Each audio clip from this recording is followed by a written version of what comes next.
Kagulat World, ito na ang panibagong chapter ng Alexandra Ayala story.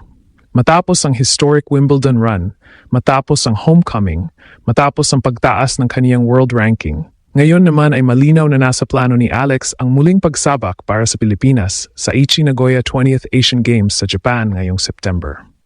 At hindi ordinaryong participation lang ang pinag-uusapan dito.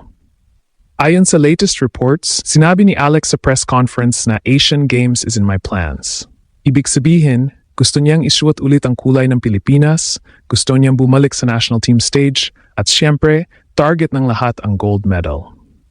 Pero importanteng linawin, may report din na hindi pa pinal ang official participation, kaya ang pinakatamang framing dito ay confirmed sa sariling plano at intensyon ni Alex, pero hinihintay pa rin ang final team process. Bakit malaking balita ito? Dahil noong Hangzhou Asian Games, 2 bronze medal ang naiuwi ni Alex, women's singles at mixed double. Ngayon, ibang Alex na ang babalik. Mas mataas ang ranking, mas malakas ang confidence, may SEA Games gold na, may WTA titles na, at galing sa breakthrough run sa Wimbledon, kung saan lalo siyang nakita ng buong mundo.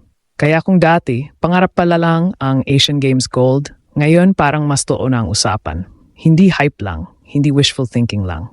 Ito ay bagong pressure, bagong mission, at bagong pagkakataon para ipakita na ang Filipina tennis star na minsang underdog, ngayon ay lehitimong gold medal contender sa Asia talaga.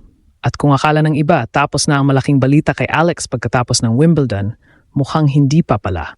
Dahil ngayon, may bagong target, bagong stage, at bagong mission ang Filipina tennis superstar, ang Aichi Nagoya 20th Asian Games sa Japan. Sa latest update, sinabi ni Alex mismo sa press conference na ang Asian Games ay nasa kaniyang plano. Simple lang ang linya, pero mabigat ang dating. Asian Games is in my plans. Para sa casual fan, parang announcement lang ito. Pero para sa Philippine sports, malaking signal ito. Dahil kapag sinabi ni Alex na nasa plano niya ang Asian Games, ibig sabihin gusto niyang isingit ang national duty sa gitna ng napabigat na WTA schedule, travel, ranking defense, recovery, training, at tournament preparation. At dito nagiging mas kagulat-gulat ang sitwasyon. Si Alex ngayon ay hindi na yung batang prospect lang na inaabangan kung kailan puputok. Pumutok na siya. Nakapasok na siya sa biggest stages. Gumawa na siya ng history sa Wimbledon. Umakyat na siya sa career high ranking. Napatunayan na niya na kaya niyang makipagsabayan sa mga elite. Kaya pagdating sa Asian Games, hindi na siya papasok bilang simpleng participant. Papasok siya bilang isa sa mga pangalan na babantayan ng buong continent. Pero kailangan nating maging klaro. Hindi natin sasabihin na final roster na ito kung hindi pa iyon ang official word. Ang mas accurate, kinumpirma ni Alex na nasa plano niya ang paglalaro sa Asian Games at ayon sa GMA, hindi pa finalized ang participation. Pero doon pa lang, sapat na para magliyab ang usapan. Dahil iba ang ibig sabihin kapag ang isang top-level WTA player ay nagsabing handa siyang bumalik para sa Pilipinas. Balikan natin ang 2023 Hangzhou Asian Games. Doon, hindi gold ang nakuha ni Alex, pero malaking marka ang iniwan niya. Bronze sa women's singles. Bronze din sa mixed doubles kasama si Francis Alcantara. Para sa iba, bronze lang. Pero para sa Philippine tennis, malaking breakthrough yon. Yon ang patunay na may puwang ang Pilipinas sa Asian tennis podium. At ngayon, after all the growth, after all the experience, after all the international battles, natural lang na ang tanong ng fans ay ito. Kaya na ba ang gold? Mas may basehan na ang tanong ngayon. Noong 2025 SEA Games, kinuha ni Alex ang women's singles gold para sa Pilipinas. Hindi lang medalya iyon, symbolic iyon. Ipinakita niya na kapag Pilipinas ang nakasulat sa likod, kaya niyang dalhin ang ibang klaseng pressure. Sabi pa niya noon, iba ang pakiramdam kapag national team event, iba ang emosyon, iba ang vibe, iba ang bigat kapag may Pinoy teammates sa paligid.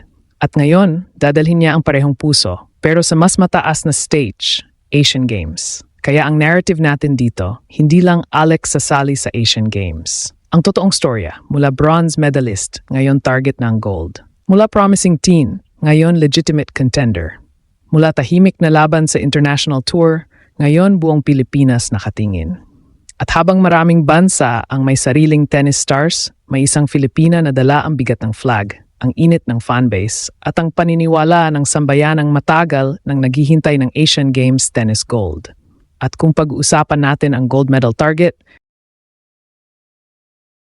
kailangan realistic pero matapang ang framing. Hindi natin sasabihin na madali. Hindi natin sasabihing automatic dahil sa Asian Games, hindi lang pangalan ang kalaban. Nandiyan ang pressure ng bansa, schedule conflict, kondisyon ng katawan, draw, ranking ng opponents, at bigla ang momentum shifts. Pero ang kaibahan ngayon, may sapat ng dahilan para maniwala ang mga Pilipino.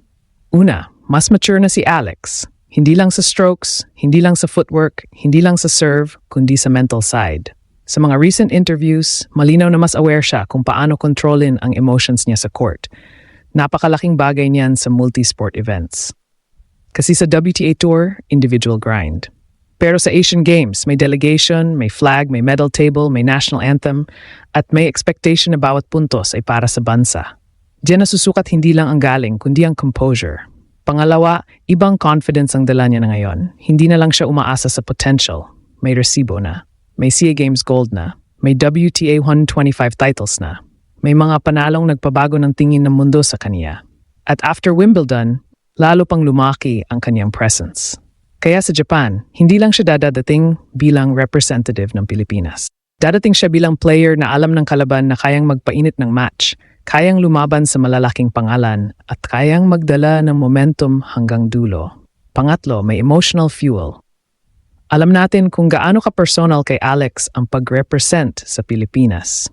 Ilang beses na niyang ipinakita na kapag national team ang usapan, hindi lang ranking points ang motivation. Iba ang pride, iba ang hugot, iba ang saya kapag may kapwa Pilipino sa paligid. At kung mangyari nga na matuloy siya sa Aichi, Nagoya, ang court sa Japan ay hindi lang magiging tennis venue. Magiging battlefield yon ng bagong Philippine sports stream. Ito ang dapat abangan. Mula bronze sa Hangzhou, pwedeng maging gold chase sa Nagoya. Mula Asian Games medalist, pwedeng maging Asian Games champion. Pero ang pinaka-importante, hindi tayo lalagpas sa facts. Ang latest, nasa plano ni Alex ang Asian Games. Excited siya, motivated siya, at kung matuloy, ang ultimate goal ay manalo. At para sa mga Pilipino, sapat na iyon para muling maniwala. Dahil si Alex ngayon, hindi na lang future ng Philippine tennis. Siya na ang present. Siya na ang mukha ng bagong paniniwala. At kung sa Wimbledon, pinakita niya na ang Pilipina kaya nang pumasok sa malalaking yugto. Sa Asian Games naman, may chance siyang ipakita na ang Pilipinas kaya nang lumaban para sa pinakamatamis na medalya, ang gold.